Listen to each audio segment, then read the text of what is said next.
Kalaulah bukan karena iman pula, ibu daripada Nabi Musa alaihissalam tak mungkin dan tak mau menghanyutkan bayinya ke sungai Nil. Bagaimana dapat memberikan keselamatan bayi yang baru dilahirkan, ditaruh, dihanyutkan di dalam sungai, lalu kembali kepada pangkuannya? Jangankan ditaruh di sungai Nil, dirawat, dilindungi, dibentengi, dijaga oleh sendirinya, belum tentu memberikan keselamatan dari pasukan-pasukan Fir'aun laknatullah pada saat itu untuk menyembelih anak bayi yang laki-laki yang dilahirkan. Tetapi ketika Allah berfirman, memberikan wahyu kepada ibu Nabi Musa, wa auhayna ila ummi Musa an ardi'i fa idza khifti alaihi fa alqihi fil yam wa la takhafi wa la tahzani inna radduhu ilaik wa ja'iluhu minal mursalin. Kata Allah, dan kami wahyukan kepada ibu Nabi Musa, susuilah anakmu ini, rawatlah dia, jagalah dia. Fa idza khifti alaih, dan kami wahyukan pula kepada ibu Nabi Musa, jika engkau khawatir dengan keselamatan anakmu, fa alqihi fil yam, maka hanyutkanlah ke sungai Nil.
Alhamdulillah, alhamdulillah rabbil alamin,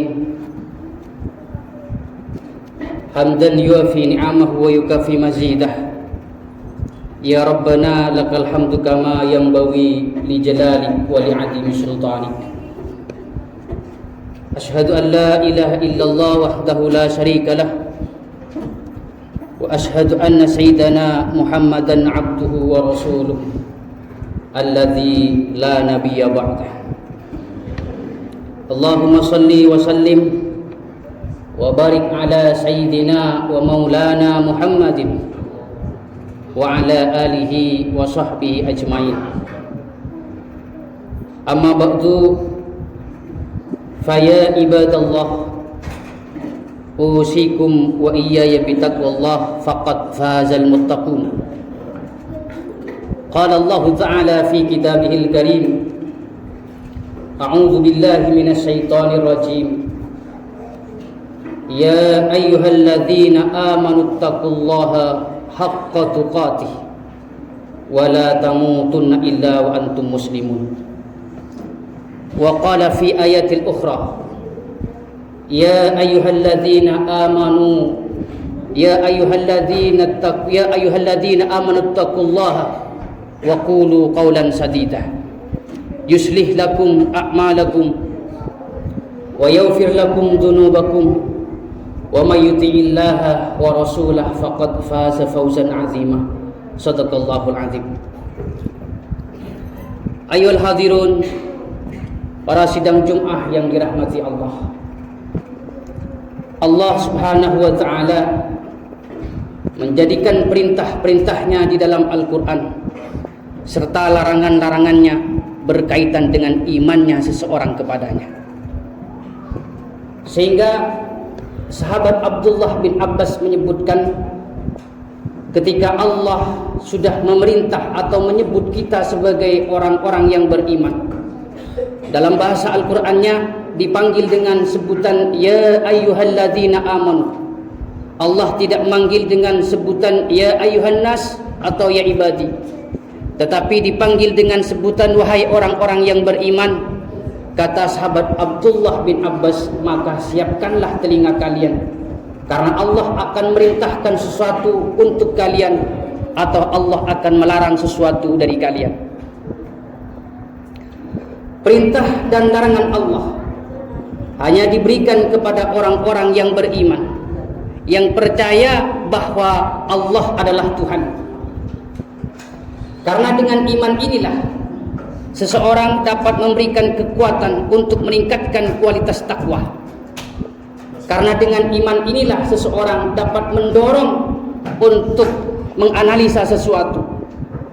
Dan dengan iman inilah pula untuk dapat merubah paradigma dan mindset dalam memandang berbagai hal.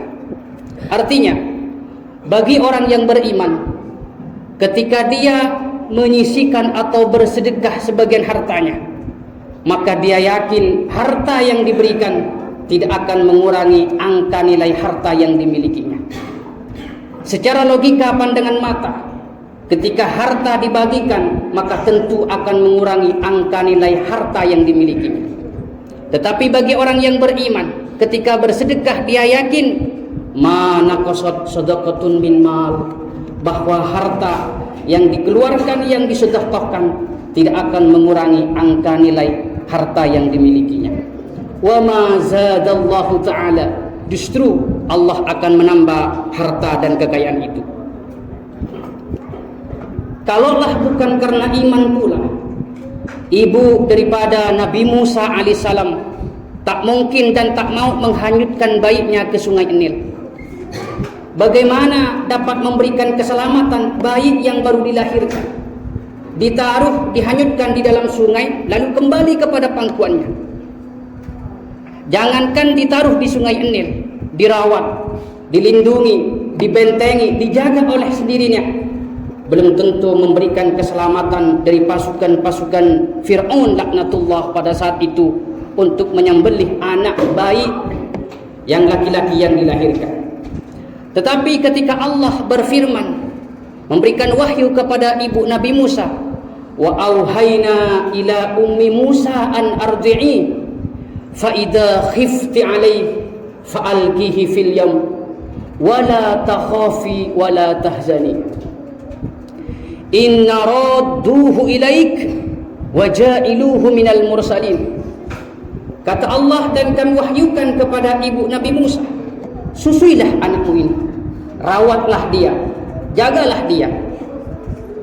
Fa idza khifti alaih, dan kami wahyukan pula kepada ibu Nabi Musa, jika engkau khawatir dengan keselamatan anakmu, fa'alqihi fil yam, maka hanyutkanlah ke sungai Nil. Wala takhafi wala tahzani, jangan bersedih hati dan jangan takut. Inna radduhu ilaik, karena aku, kata Allah, yang akan mengembalikan anakmu kepada pangkuanmu. Mustahil bayi yang baru dilahirkan ditaruh di dalam sungai Nil kembali kepada pangkuannya. Tapi ketika iman berbicara, nalar, logika, pandangan mata, semuanya dapat dikalahkan. Ketika Sayyidina Ali karramallahu wajhah diminta oleh Rasulullah untuk menggantikan posisinya di tempat tidur, saat itu Rasulullah menerima wahyu perintah untuk hijrah, meninggalkan kota Mekah menuju Madinah. Di luar rumah Rasulullah sudah ada 10 pemuda dari kalangan kafir Quraisy yang gagah perkasa, yang siap menghabiskan suatu waktu orang yang ada di kamar Rasulullah. Tetapi dengan tenangnya, dengan tidur dengan pulasnya, Sayyidina Ali karramallahu wajhah tidak takut apa-apa. Apa yang membuat Sayyidina Ali tidur dengan nyenyaknya? Iman yang telah dikedepankan kepada Allah Subhanahu wa taala. Jangankan sudah tua, dewasa, anak kecil pun ketika iman sudah didepankan, Allah tidak akan pernah menyanyiakan orang yang mengedepankan iman itu.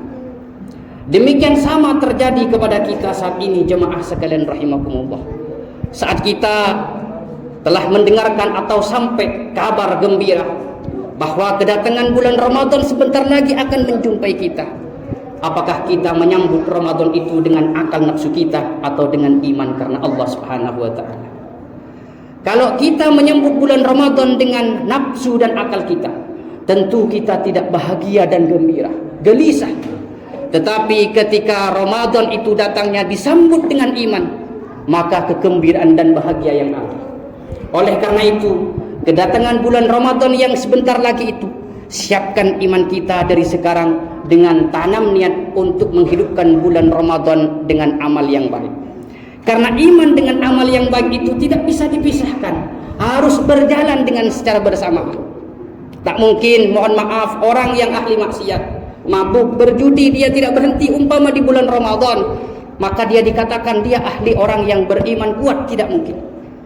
Kuatnya iman seorang itu adalah menunjukkan kualitas takwaannya kepada Allah Subhanahu wa taala. Bagaimana caranya untuk menghidupkan iman itu agar sampai kepada puncak rahmatnya Allah? Hidupkan bulan Ramadan dengan perbanyak zikir kepada Allah, tilawatul Quran tadarrusan, dan berusaha untuk menaikkan solat 5 waktu secara berjamaah, dan jangan sampai absen solat tarawihnya. Perbanyaklah sedekah, serta di siang harinya selalu berpuasa. Insya Allah niscaya iman kita sama dengan imannya orang-orang terdahulu, yaitu imannya yang sudah sampai kepada derajat ridhonya Allah Subhanahu wa taala.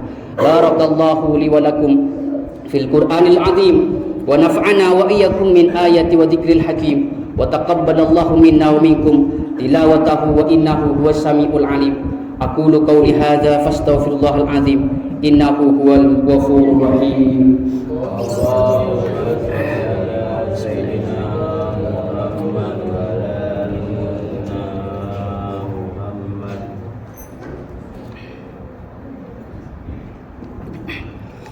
Alhamdulillah hamdan kama amar wa ashhadu an la ilaha illallah wahdahu la syarika lah irghaman liman jahada bihi wa kafar.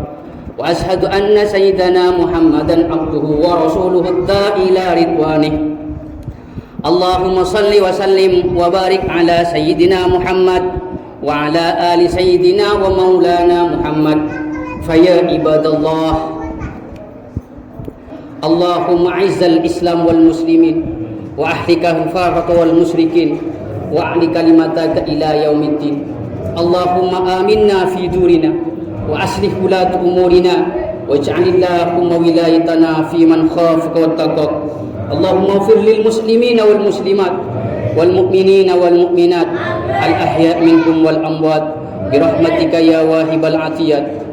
Allahumma adfa' 'anna al wala wal waba wal riba wa zina wa zalasi wal mihan wa su'al fitani ma dhahara wa ma batan an baladi.